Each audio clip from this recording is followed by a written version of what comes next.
Hello, welcome to day 10, day 10 of 25 days, raising awareness of mental health. And today we're going to discuss depression. And what I'd sort of just introduce what I want to talk about. Particularly, I'm going to be using some of the NHS simple stuff to talk about what it is. Let's discuss some of the symptoms. Okay. And then we'll look at causes. And I'm going to sort of discuss what information is out there. And as part of this, the Facebook post, there's 4 links that I posted there. There's plenty more out there, but those were the first 4 main ones that I could find that were relevant for the UK. Mostly for NHS, which is great. Okay. And then I want to sort of introduce some other stuff that, from my experience, personal experience, and also I want to put some thoughts out there about depression in the modern age, and then particularly, not necessarily around the coronavirus situation, but the situation around society in general as we are now. Okay, so what is depression then? So to sort of paraphrase the NHS, it's more than just feeling unhappy for a few days. It's a continuous period of feeling particularly hopeless, helpless, and unable to enjoy those things that you have done in the past. And I'm going to sort of read some of the information because if you haven't read the stuff from the NHS, it is actually quite good as a basic there. And then when you get onto the main NHS website, there's lots of other information around other links. So, you know, for argument's sake, if you're worried that you might be concerned with anxiety as well as depression, there's a link there for anxiety and depression together, and so forth and so forth. So the NHS link is a fantastic resource to start from. Okay, so let's talk about symptoms then. So the things that we can normally feel. Yeah, okay, so some of the psychological symptoms: continuous low mood or sadness, feeling hopeless and helpless, having low self-esteem, feeling tearful, feeling guilt-ridden, okay, whatever reason, feeling irritable and intolerant of others. Well, I'm fairly intolerant of others sometimes, so irritable. Yeah, I mean, you know, it's something that, you know, you can have. Finding it difficult to make decisions. Now that is a classic for some people. They spend more time worrying about what decision they're going to make rather than making the decision, and then if they make a wrong one, clearing the mess up, etc. Not getting any enjoyment out of life. So nothing that you do and you enjoy is no enjoyment whatsoever. Okay, so feeling anxious and worried, suicidal thoughts. So depression can lead to suicidal thoughts along with other conditions. Okay, physical symptoms then. Moving or speaking more slowly than usual, so taking time to move around, changes in appetite or weight. Constipation, unexplained aches and pains, lack of energy, low sex drive, loss of libido, changes to menstrual cycle for females, disturbed sleep, difficult to fall asleep, or waking up early in the morning. Now, some of those signs and symptoms, yeah, you probably recognise some of those from the situation that we're in with the lockdown. I mean, some people have said that, you know, they're suffering strange sleep patterns, irritability, obviously, because, you know, you're being restricted.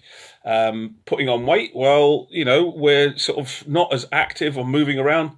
People aren't working as much, etc. So there's a possibility that could all be part and parcel of the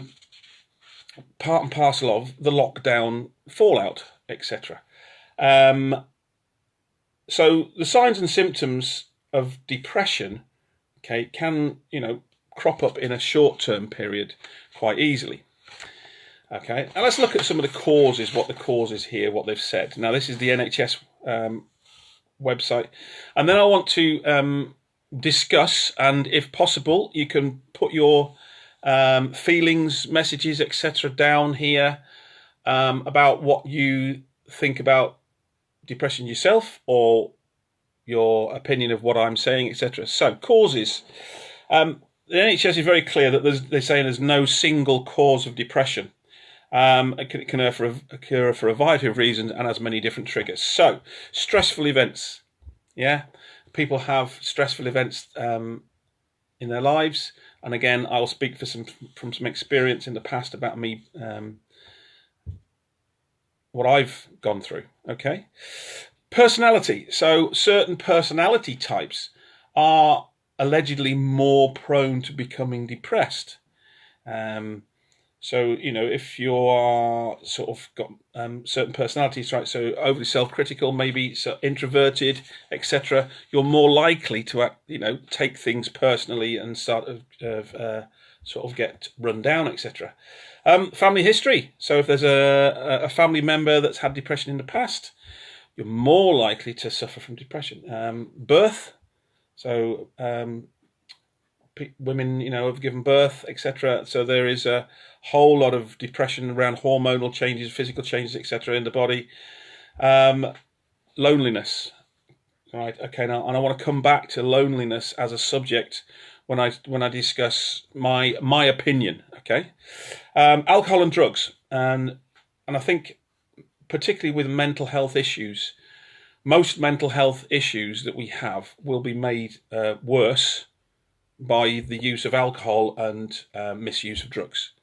That's a fairly good given, isn't it? But also, lots of people use alcohol and drugs as part of an escape, around depression, and maybe to manage their moods. However, alcohol is a depressant. It does drag our mood down. So, some people think that drinking alcohol gives them a boost. Makes them more confident, etc. But then we have that sort of double whammy. Okay. Illnesses, particularly you have some sort of life-threatening illness, and I know there's a few people listening in today, and I'm party, with somebody very close to me that was part of a situation where they had a life-threatening illness, and it has a long-term effect over you. So that is another one of those things. So, some ideas there of things that, there's lots more. There's lots more of causes, reasons why, etc. Okay. Now, depression. So the treatment of depression at the moment is sort of there's sort of different tiers of depression. So there's mild depression, where people say, okay, well, normally you'll go to the doctor, or if you go there, and they'll say, okay, well, we're going to wait a little while, maybe a couple of weeks, just to see whether things straighten themselves out. And sometimes they do, because, you're going there with a feeling that you might have depression, but actually it might just be that you're down. It's not actually full-blown depression yet, or it might be a mild depression that is part and parcel of recovering from a situation. And very rightly, you start to feel better after a couple of weeks because the situation has resolved itself, or you've taken some action, etc., that does start to resolve it. Okay, where that depression isn't getting better, or is getting worse, or you go back to the doctors after a few weeks and say, look, this isn't working for me, etc. Then there's lots of courses of action that they can do, and it used to be that medication was the main thing that they would do, probably the only thing, or the main thing that they would do for depression, feeding depression. So we had almost an epidemic of pills, people just taking pills and managing the depression. And I've done a lot of reading in the past, and very kindly, one of the books that was sent over to me by Ash from Goldstone Books reinforced some of the reading that I've done about medical intervention. Okay, and this is to say, I am not a doctor at all. I have no medical knowledge whatsoever. I just follow the research. I just follow the books. I just follow the stuff that I read and the sorts I understand. And having not been under medication for depression, I can't answer whether that's right or wrong. All I'm going to do is make a few sort of observations around depression and the use of medications and other treatments. So sometimes the other treatments are counselling, where you enter a sort of a phase of discussing the situations that's around your life and whether you can start to make some changes, etc., whether that would make a change to your feelings. It may or may not be in partnership with some medication as well as some other treatments. None of these treatments are standalone as such. It might be CBT, so cognitive behavioral therapy. And as an aside, I've been studying sort of an online course over a while now. I've still got a long way to go to be a CBT practitioner. So it's something that I've delved into, and I sort of gel with it, and it feels quite right to be sort of doing that sort of stuff. CBT is, based around looking at your feelings and where those feelings come from, your learnings, actions, etc. And some of the stuff that we discussed earlier on in this sort of 10 days, maybe looking at, how we feel about certain stuff, the things that we say to each other and where that sort of stuff comes from, our story, etc. So all of that sort of stuff comes in. Okay. There might be all sorts of other treatments ranging up to, full-blown medication, clinical control, etc., for quite a period of time.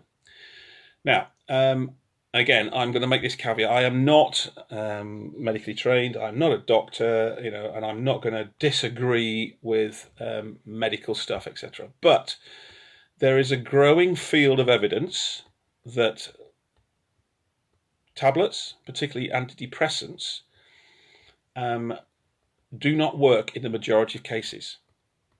And what I mean by that is the evidence suggests that the testing that has been done in the past 30, 40 years ago about getting these antidepressants out onto the market and for people to have, maybe some of the testing and the procedures weren't as thorough as they should have been. However, in short-term cases, some of the antidepressants do work to make you feel better. But time and time again, the majority of cases where long-term use of these things, the benefits go away and the depressive feelings come back. And again, this is not me saying this is the clinical evidence that is out there. Okay, so you only have to just start Googling or reading books, etc., looking at the clinical surveys. Okay, and Freedom of Information Act means that the medical companies that have done all this research have to give all of the evidence, not just the ones that they want to submit for the medical stuff to be authorized. Okay, so there's sort of medication part there, but alongside other treatments, the use of tablets and things like that, antidepressants, is, a medical intervention. And, in some cases, it makes a lot of sense for people to have that sort of stuff to help them through, particularly where, they've had a life-changing event, etc. And that sort of stuff helps.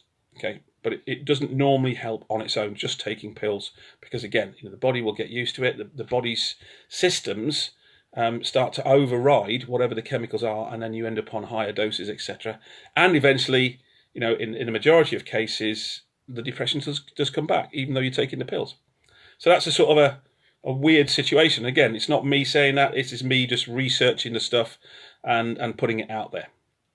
What does seem to work is the other therapies in relation to counselling and doing other stuff, as well as medication. Yeah, and I'm not discounting medication, but the medication is one part. And again, the clinical studies now coming through are starting to dispute whether that is even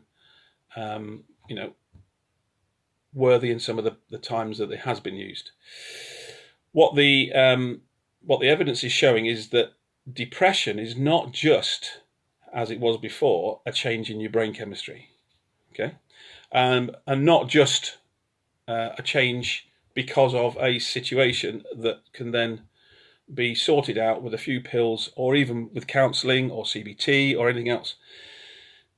Now, I'm going to switch into my opinions and my sort of, should we say, my experiences. So I've been depressed. I've suffered from depression, but not to the extent of where I've gone for medical intervention. What I have done is I've gone to see counsellors, and at times I've gone to speak to people that I know and personal friends, etc., to discuss situations over a period of time, and it's been really very useful, okay, to discuss how I'm feeling, why I'm feeling what it is, going through the situations that have happened to me. And again, you know, from my perspective, that has been really useful for me, okay? What I've noticed, and particularly in the larger world going on, and this is not just sort of, this has been happening, what, last 20, 25, 30 years, is some of the things that is now recognised as the causes of depression, such as loneliness, is actually being perpetrated by the things that we think probably help us. So the internet, okay? I mean, my personal experience is that with things like social media, it's not very sociable. Social media, for me, is a useful tool to keep in touch with people and sort of messy stuff, but actually it's not connecting people as such, it's disconnecting.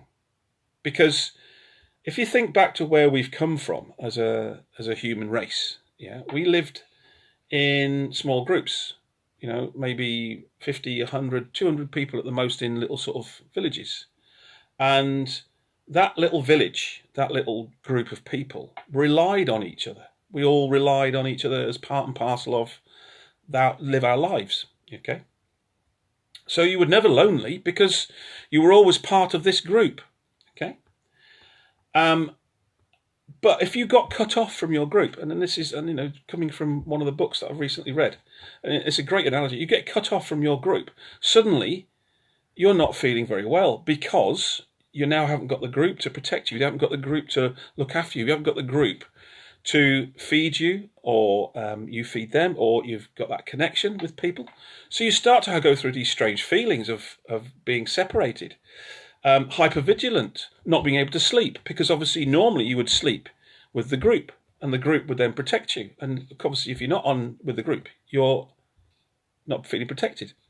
So some of the feelings that we have around simply being lonely, okay, away from other people, is part and parcel of our complex, our sort of process of going through that separation. Something else, you know, a trauma, loss of a loved one, that, again, is a traumatic event. You're going to feel upset. You're going to feel depressed for probably quite a long time. And, you know, if you're married to a person for a very long time and suddenly they're not there, that's going to make you feel quite upset for a long time. That's perfectly natural. Okay, it's part and parcel of that process of grieving. Okay, but what's happening is we're not able then to be supported through that because of our separation. Okay, so these things start to link, and actually the social media part is not something that you would discuss maybe these things, because that's what we don't do. We don't discuss our feelings in public. We don't discuss how losing a loved one has made us feel, because that makes other people feel uncomfortable. And this is why our mental health situation at the moment is perpetuating. We're not strong enough and able enough yet to feel that we can discuss our feelings of guilt, our upset, our base feelings of feeling separated and upset. Okay. And particularly, I suppose, the situation with the lockdown at the moment, where we are feeling separated at times. And I see quite a lot on the internet, you know, Facebook dipping into there, people getting angry about certain things, and you know, that's their opinion. Okay. We again, I suppose, one of the things they're talking about, feeling inadequate or feeling guilty, etc. Those sorts of feelings. Our lifestyles have changed to such an extent that we have a lot of leisure time now. At times where people were very sort of physical. Yeah, they had physical lifestyles. They work 6, maybe 7 days a week, 8, 10, 12, sometimes 15 hours a day, working in factories, etc. Now we've got a lot of leisure time. A lot of our sort of work, I mean, this is just me putting it out there, sometimes our work feels quite mundane. We don't feel satisfied. We don't feel we're achieving very much. There doesn't seem to be the satisfaction that people have. So they start to indulge themselves and buy stuff to make themselves feel better. A bit of retail therapy. They start to dip into the internet and buy this and buy that, and all this stuff comes through. And again, clinical studies have shown that the people that are more materialistic, more focused on buying stuff so that they can make themselves feel better, they don't feel happy. They don't feel better. Okay, so I think the sort of the complicated situation with depression is the fact that we are going through a time where we are feeling disconnected as a people, as a human race. We are feeling that there is an expectation. Yeah, so we look on the internet and we see people with fast cars and big houses and lifestyles, etc. And that's, maybe we are feeling that we should be like that. Sometimes we're sort of so disconnected from people around us that we start to turn in to the internet. And there are people there that, have real issues and don't go out. So some of the things there about cutting yourself off, you start to move away from your friends and family. You start to cut yourself off. Okay, so the point being is that depression is not talked about enough in public. It is not discussed enough. It's almost like a dirty little secret. If we're depressed, people feel uncomfortable maybe around somebody with depression because they don't understand it. And some of the things that might be said to people with depression, oh, come on, snap out of it, you'll be fine, come on, cheer up. Things could be better. There's always somebody worse than you, could be worse, that sort of stuff. Which, understandably, if people don't understand what depression is a normal reaction. We want to try and help, don't we? And I suppose my challenge and my sort of my thoughts about depression to you, people that are watching this, is accept that depression is part and parcel of life in society now. But it shouldn't be your whole life, okay? And particularly if you are going through a situation where, sadness is going to be there. Sadness is part and parcel of life. Sad things happen, and you are perfectly okay to be sad, perfectly okay to grieve, perfectly okay to feel that you don't want to snap out of it, be happy, look on the bright side, etc. That's perfectly natural. But sinking into the depression part is where it starts to take over your life and becomes part and parcel of who you are and what you do. Okay? So depression is a natural process of feeling sad around certain situations. Okay? But where we have to be sort of wary is where we don't then work through that depression. We sort of end up being a victim of the depression. It starts to overtake us. So I suppose what we need to think about is, what are some of the things that we can do if we know that we're likely to be depressed, there's going to be something there coming up? What are some of the things that we can do? Well, very simply, talk about depression. Find somebody that you are willing to talk to about it. Find somebody that is Maybe wanting to understand. If you don't understand about depression, maybe you've never met anybody with depression. Maybe you've not understood the process of depression. Go on the NHS website, look at all the links, look at all the stuff there, read the clinical depression causes, go through all of the events, go through the signs and symptoms. Maybe you'll recognize that maybe somewhere in your past you've had an episode of depression. And what would be interesting is if you do recognize you're either in depression or had an episode of depression, what was it that caused that depression? What was it that was the thing that brought you to that depression? And it won't be just one thing. It'll be a whole set of circumstances around that depression. Share depression. Share how you feel. And again, sometimes we feel, oh, well, I don't want to worry other people. Oh, I don't want to, make other people sad. I don't want to include other people in this sort of stuff. Well, we are a pack animal society. We're not individuals as such. We are individual. We're all unique, etc. But we're used to working in groups. Energy. We're energy beings. We're energy creatures. We're supposed to share our lives. Okay? And, again, think about some of the people in your life that maybe because of their situation, maybe because of their lifestyle, maybe because of some of the situations and things that have happened to them, are susceptible to poor mental health, are susceptible to becoming depressed, are susceptible to be having anxiety attacks or panic attacks and things like that. We will be discussing those later on. But depression it's almost bandied around nowadays, but people don't actually talk about it.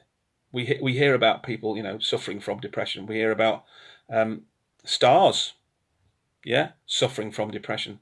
We hear about people committing suicide, and again, I've used the word commit because I'm old school. So completing suicide is what we say, because commit used to be. It used to be a criminal act. Now it's not. It's decriminalised. Okay, but we know some of the people there that showed no signs of depression. Again, people are very good at hiding depression. It's a personal thing. Okay, but what we need to do is trying to open it up in society so that if somebody is suffering from depression, if somebody is going through a depressive state, if somebody is showing those signs, we feel confident enough to go and say, are you okay? I've noticed that, things have not been well for you and you look quite down. Is there anything I can do? I don't want to say, put words in your mouth, but you might think that you might have a bit of depression there. Is there anything that we can do together? Is there anything I can help you with? Again, we're not there yet. We wouldn't feel confident about doing that. But if you saw somebody at work that was looking really pale, oh, are you okay? Are you sick? Is that, do you need to go home? Is there something you've eaten? Do you want me to get you? You'd intervene then.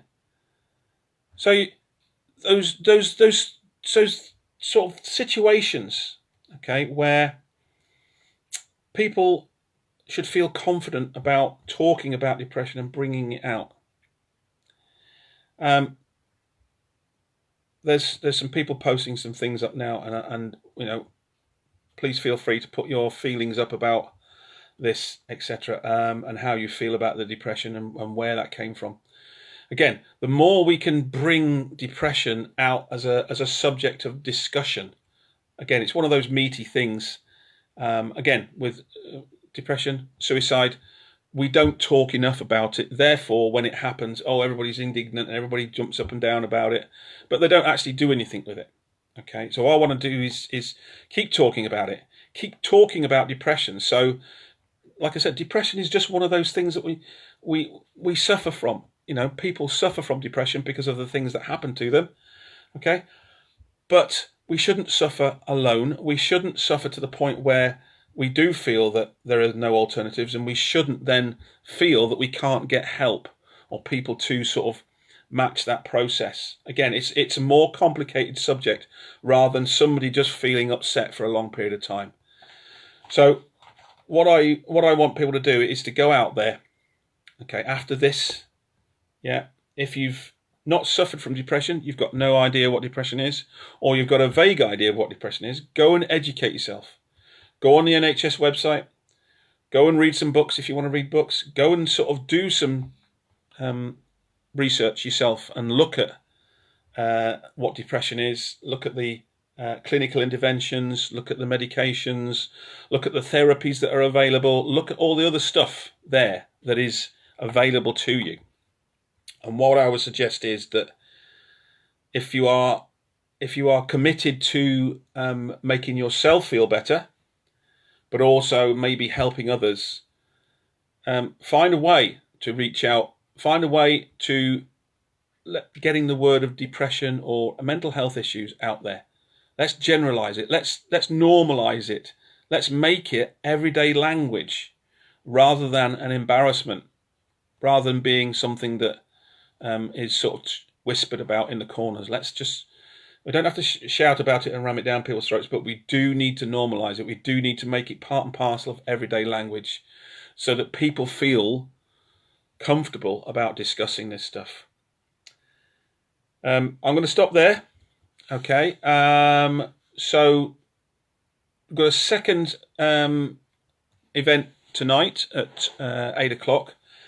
So I've created a Zoom classroom, my first ever. So if you're going to turn up for that, be gentle. I'll probably be a bit glitchy. I'll be working my way through that. So we're going to go through, going to start doing a goal setting workshop, and we're going to see how that works. It'll be about 30 minutes because there's a limit on the amount of time that you can have a big group on there unless you go and buy a big membership, and I'm not going to do that yet.